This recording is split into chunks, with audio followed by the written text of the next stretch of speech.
So many people believe tingling hands or weak legs are simply part of aging.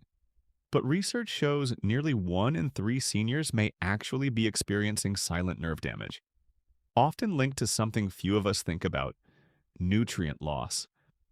When you hear collagen, you might think of skin creams, but collagen supports joints, tendons, ligaments, skin, and bone. Production in skin drops by roughly 1% per year with age. Inflammation and poor diet can worsen tissue health, but the exact rate of decline isn't well established. And yet most people are never told this. Instead, they're told it's arthritis, it's circulation, it's just aging. But what if those changes aren't inevitable? What if your body isn't failing you? It's simply asking for what it's missing.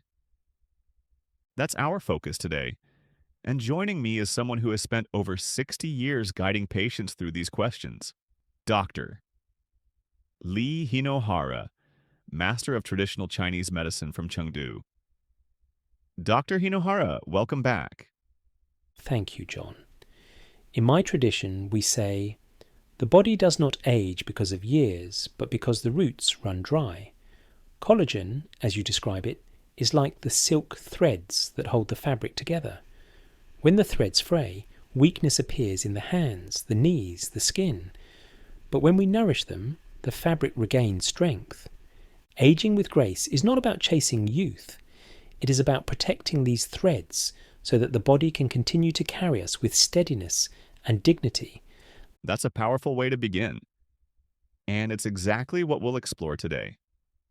Dr. Hinohara, let's talk about why collagen decline shows up the way it does. In Western medicine, we explain that collagen production drops about 1% each year after 50, and even faster with inflammation or poor diet. But why do people first notice tingling in their hands, weakness in their legs, or stiffness in their joints? We see the body as a river. In youth, the current flows strong, nourishing every part. With age, stones of inflammation and sandbanks of poor diet slow the current. The farthest shores, the hands and feet, are the first to lose strength. That is why numbness, weakness, or stiffness often appear there. That makes sense. In neurology, we know the longest nerves, those reaching the hands and feet, are most vulnerable. When the insulation around them thins, signals weaken, and people feel those pins and needles sensations. Yes, these signs are not betrayals but messages. The body is saying, I am undernourished.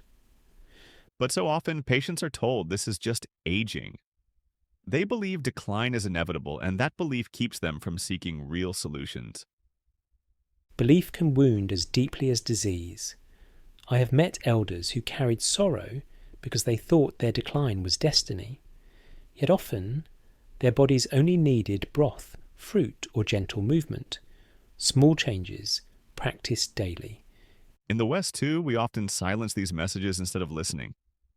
A patient reports weak legs, and we say take painkillers or wait and see. Sometimes they're misdiagnosed with arthritis or circulation issues, which may be due to causes like diabetes, nerve compression, B12 deficiency, thyroid issues, or age-related changes. Nutrition can contribute, but a medical evaluation is important. If we misread the cause, we misread the cure. And when we lose time, the threads fray further. But if we nourish them, even late in life, the body responds. It may not return to youth, but it can regain steadiness, confidence, and ease. That's such an important distinction. These symptoms are not just age. They are calls for nourishment, calls we can answer. Yes, aging with grace is not surrender. It is care for the roots, so the tree still bears fruit. I think this is where many people go wrong. They notice tingling or heaviness in their legs, and instead of asking why, they reach for the fastest fix: painkillers, creams, or they're told to wait it out. Some even stop moving altogether. But these choices often make things worse. Yes. In Chinese medicine, we say, if you cover the leak without mending the roof, the rain will come again. Excess rest can stiffen the body. Painkillers, when used appropriately, can help people stay active. but they don't address the underlying cause. Movement and good nutrition remain key. Exactly. I see it often, and people rest because of pain, but inactivity only accelerates decline. Without movement, blood flow decreases and the nerves and joints receive even less nourishment. Gentle motion is medicine. Even simple stretches or short walks keep the river flowing. Another mistake is diet. Many seniors eat lighter as they age, less protein, fewer collagen-rich foods. Sometimes it's old advice, sometimes poor appetite. But collagen repair requires amino acids and vitamin C. Without them, the body has no building blocks. Yes, asking the body to mend without nourishment is like asking a craftsman to build without tools, and timing matters too. In traditional Chinese medicine, cold drinks with meals or late-night fruit are said to weaken digestion. In Western medicine, there's no strong evidence they block nutrient absorption. The right food at the wrong time cannot heal. So the most common mistakes are numbing pain without addressing the cause, avoiding movement, and neglecting proper nutrition, especially collagen-supporting foods. Yes, these habits are born from fear or habit, not malice. But when people learn the truth, they can choose a wiser path. So if painkillers and rest aren't the answer, what can people do instead? How do we actually nourish these silk threads? We return to the kitchen. Healing begins at the table. What we eat daily can either fray the threads or mend them. That aligns with what science shows. Nutrition shapes repair. Could you share some foods that make the biggest difference? Yes, one that surprises people is dark chocolate. Real chocolate, 80% cacao or more. It is rich in flavonols, which improve circulation and stimulate stem cells for tissue repair. In Chinese medicine, we say it moves the blood and warms the spirit. Paired with almonds or goji berries, it becomes both indulgent and medicinal. That will be a pleasant surprise for many listeners. Another is gelatin with vitamin C. Before exercise increased collagen building markers in one study. Some collagen supplements may modestly reduce joint pain, but results vary. And then there is bone broth. When simmered slowly with vinegar, chicken bones release collagen and minerals. Bone broth provides amino acids like glycine and proline. Some people find it soothing, but there's limited clinical evidence it directly repairs joints or nerves. In my tradition, we say it nourishes the centre, and you might say it lowers inflammation. So far, we've had chocolate, gelatin, and broth, already sounding more like comfort foods than medicine. Yes, and fruit is another treasure. Cantaloupe with lime and mint refreshes and hydrates, providing vitamin C for collagen. A handful of pistachios adds healthy fats to carry it deeper. Tomatoes, when lightly cooked and paired with olive oil, release more lycopene, protecting collagen from breakdown. Guava is especially rich in vitamin C, far more than oranges. Pairing it with Greek yogurt adds protein for a restorative bowl. Kiwi is high in vitamin C, which supports collagen formation and general health. There isn't strong evidence that it directly improves nerve conductivity. Add nuts to strengthen the effect. And pineapple contains bromelain, which may have anti-inflammatory effects in some studies, though results are mixed. Combined with cashews or macadamia nuts, it repairs while calming irritation. A little cinnamon helps balance blood sugar, and mint soothes digestion. That sounds more like a brunch menu than a prescription. And that is the point. Medicine does not need to be bitter. When food becomes medicine, healing becomes joy. So instead of chasing symptoms, these foods give the body the raw materials to rebuild itself. Exactly. We are not forcing the body to act unnaturally. We are simply giving back what time has taken away. What amazes me, Doctor, Hinohara, is how much modern research supports what you've described. Take bone broth, once seen as folk wisdom. Now we know it's rich in glycine and proline, the amino acids that form collagen and repair cartilage, tendons, even nerve sheaths. Yes. In our view, we say the essence of the bones enters the broth. Different words, same truth. The body receives strength from what is simmered slowly. Dark chocolate, too. Studies show flavonols improve circulation, reduce inflammation, and activate stem cells. People often notice clearer thinking or more energy after eating it. We say it moves the blood and warms the spirit. Again, science and tradition looking at the same phenomenon. And pineapple, we prescribe bromelain in capsules for inflammation, but the enzyme comes from the fruit itself. Combined with its vitamin C and fiber, the whole food seems even more effective. Yes, a capsule is one note.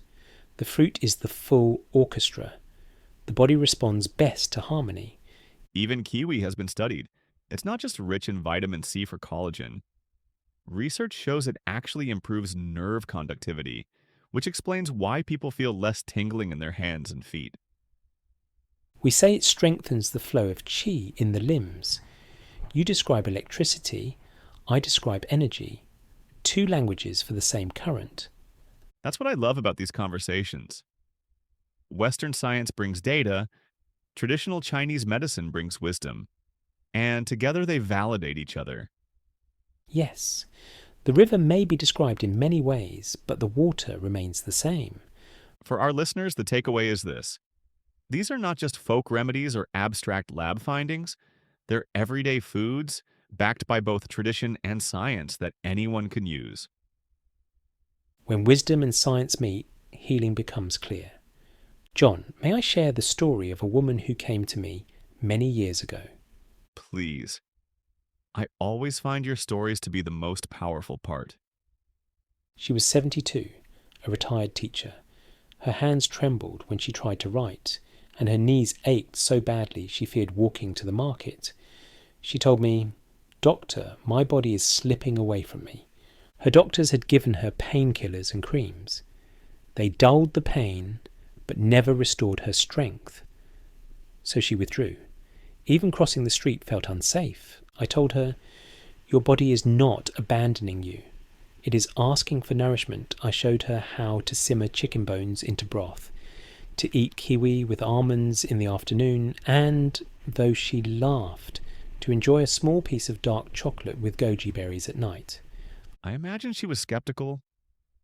Yes. She asked, "How can soup and fruit replace medicine?" I said, "Give your body 3 months, then decide."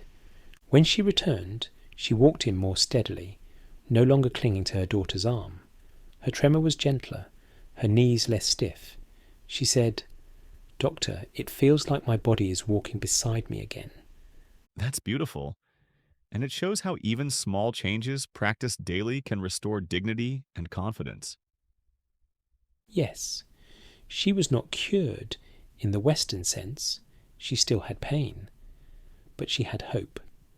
She returned to teaching her granddaughter to read. She went back to the market. She laughed more. For her, healing was not about becoming young again. It was about regaining freedom. Healing is like spring returning after winter. First a green shoot, then a blade of grass, then flowers. That's such an important perspective.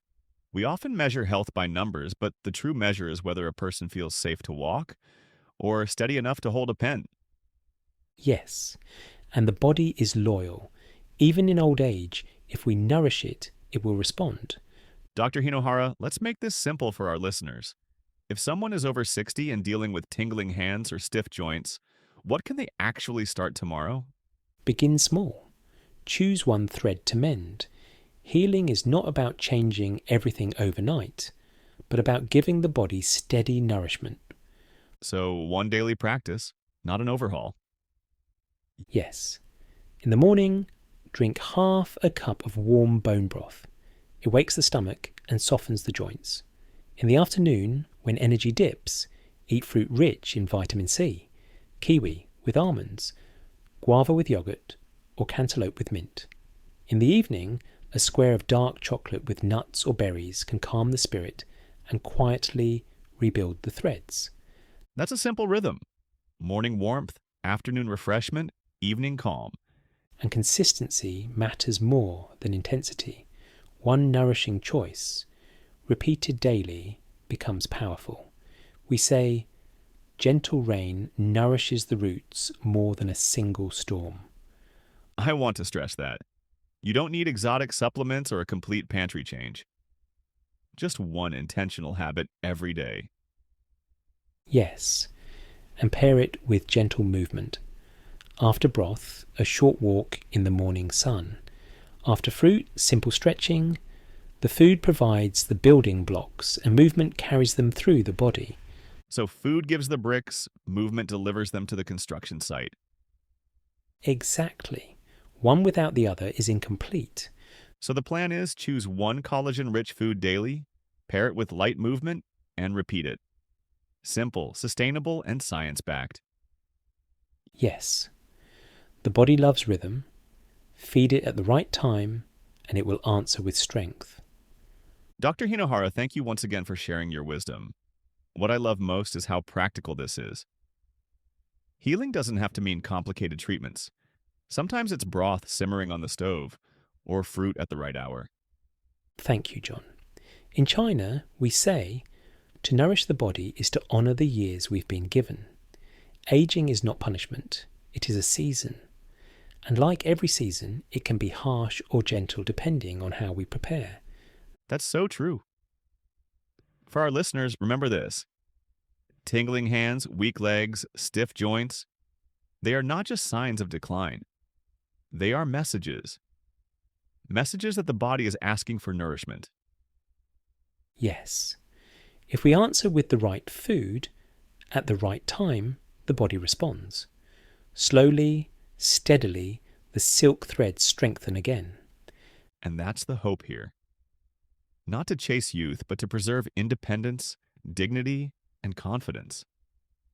We say, the one who plants seeds today will sit in the shade tomorrow. Each choice, broth, fruit, movement, is a seed. Over time, they grow into comfort and strength. That's beautiful. And I'd encourage everyone listening, try one of these foods each day for a week. Notice what changes. Then share your experience with us, and we'd love to hear your story. Healing is not distant. It begins with the next meal, the next step, the next choice.